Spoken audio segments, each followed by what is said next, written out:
They told me I wasn't CEO material, said I was too quiet, too safe, not built for boardrooms, so I didn't argue, didn't fight for the role. I just left and came back years later with the paperwork that made me their boss. Now I sit at the head of the table, and the only thing they get to vote on is how fast they clean out their desks. They said I didn't belong at the top, so I took the whole building. I gave that company 6 years, early mornings, late nights, ideas that saved millions, decisions that made them look smarter than they were. I wasn't the loudest voice in the room, but I was the one people turned to when things started falling apart. And for a while, that was enough, until the CEO stepped down.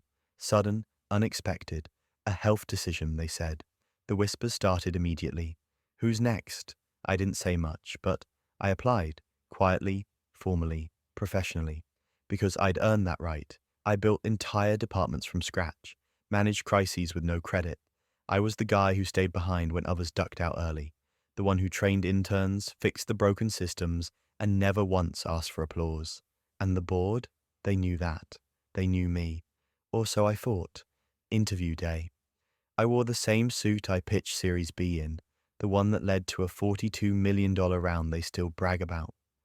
I sat across from people I'd briefed dozens of times before, but this time they looked at me differently. Polite, smiling, but distant, like I was already disqualified. They were just waiting for me to finish talking. I laid it out. My growth strategy, my retention roadmap, my plan to rebuild investor trust without sacrificing our people. I spoke with clarity, confidence, experience.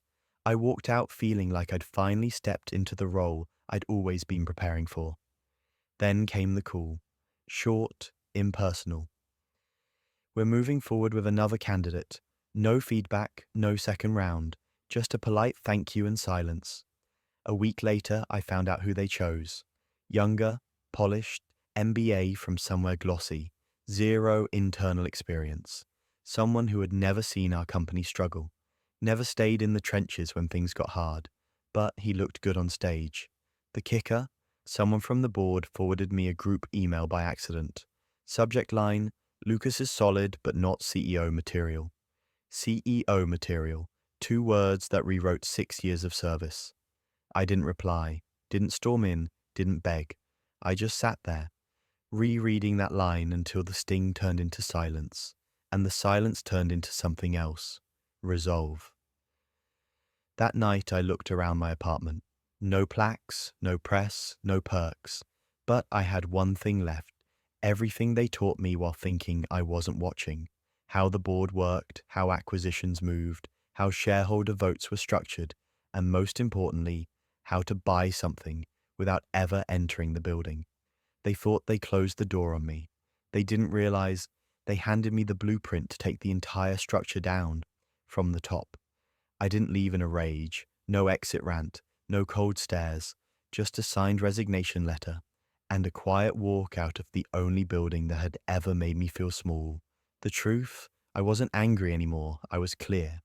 They didn't want someone like me at the top, not because I wasn't capable, but because I remembered the company before the glass walls and brand campaigns, because I didn't speak in buzzwords, because I knew how everything really worked. So I stopped chasing their validation and started building my own path.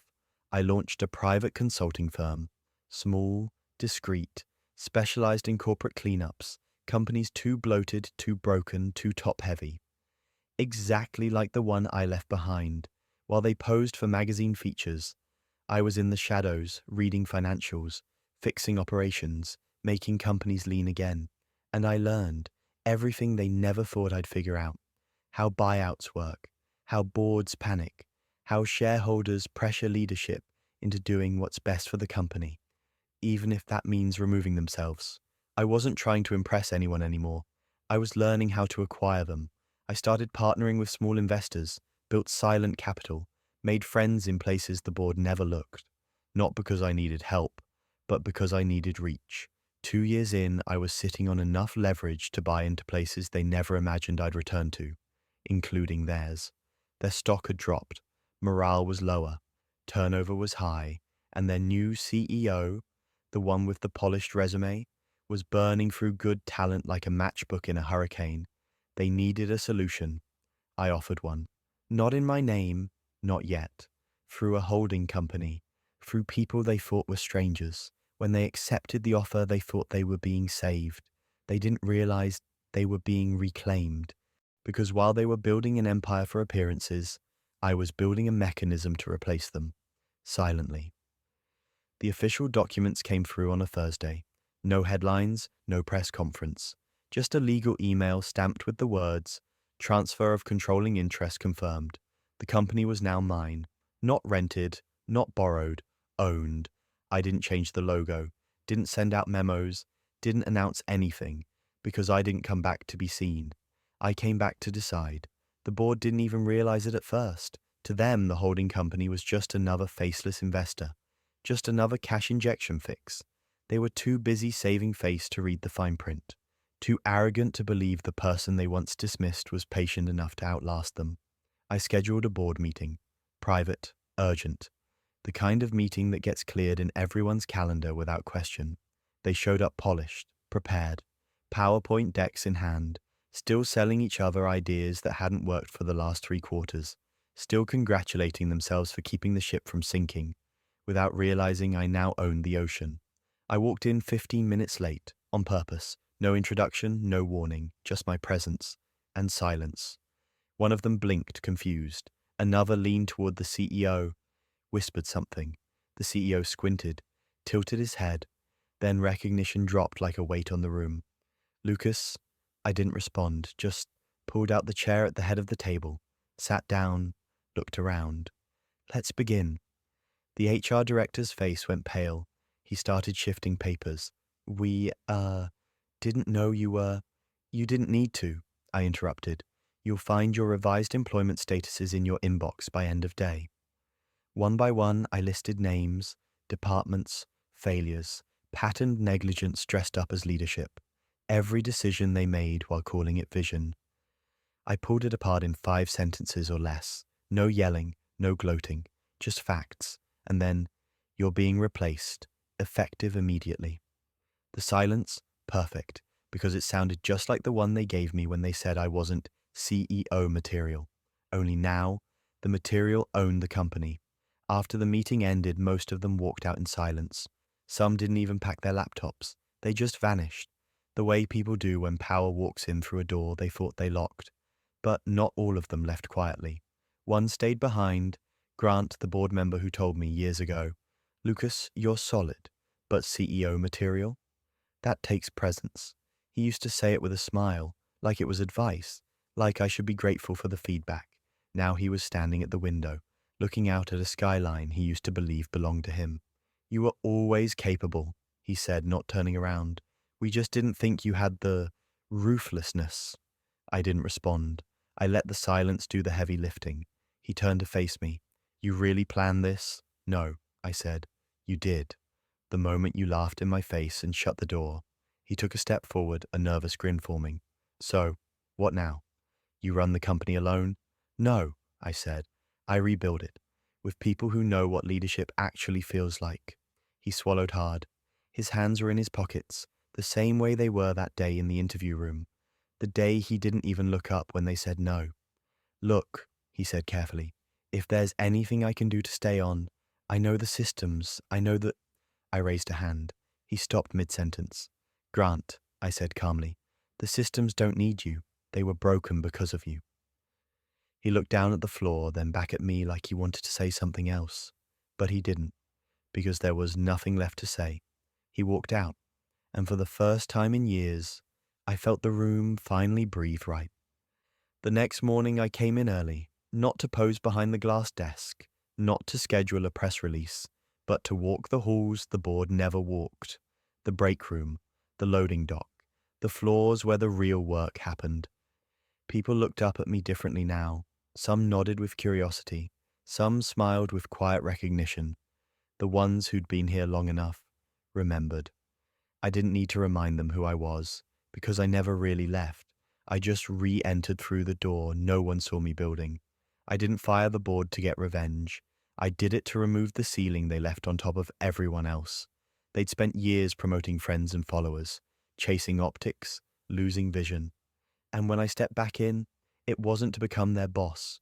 It was to end the era where men like them called the shots while everyone else cleaned up the mess. I promoted people who'd been overlooked, not because they begged, but because they'd been building in silence, just like I had. New systems, new leadership, new air. We didn't hang up new mission statements. We rewrote them by what we did next. We didn't need motivational posters. We needed policies that didn't punish people for having ideas above their pay grade. Every Friday, I held an open floor walk.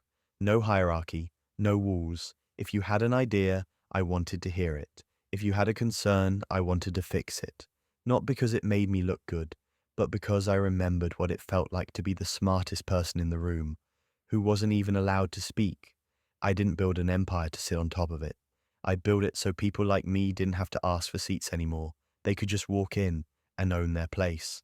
That was the win, not the title, not the desk, not the emails with CEO in the signature, but the fact that no one else would ever be told they weren't CEO material because they didn't look or talk like the ones already at the table. I used to think success meant proving people wrong, saying, "I told you so," with a louder voice in a bigger room, wearing a better suit. But now, I understand something different. Success isn't about showing up at the table they didn't save you a seat at. It's about building a new table and deciding who never gets to sit there again. They told me I wasn't CEO material, but what they really meant was, "You're not from our club. You don't sound like us. You don't play the game the way we wrote it." They weren't measuring ability. They were measuring familiarity. And when they didn't see themselves in me, they closed the door, but they forgot something. Systems break from the top, but they rebuild from the bottom. And the people closest to the foundation, they feel every crack first. That's why I didn't fight for their approval.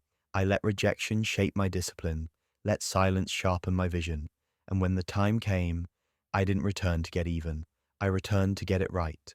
Because some legacies aren't built by inheritance. They're built by endurance. I never needed the title. They did.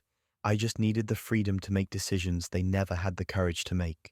Decisions that protect the overlooked, promote the quiet ones, reward substance, not performance. Now, the same building they told me I'd never lead walks differently, talks differently, feels different.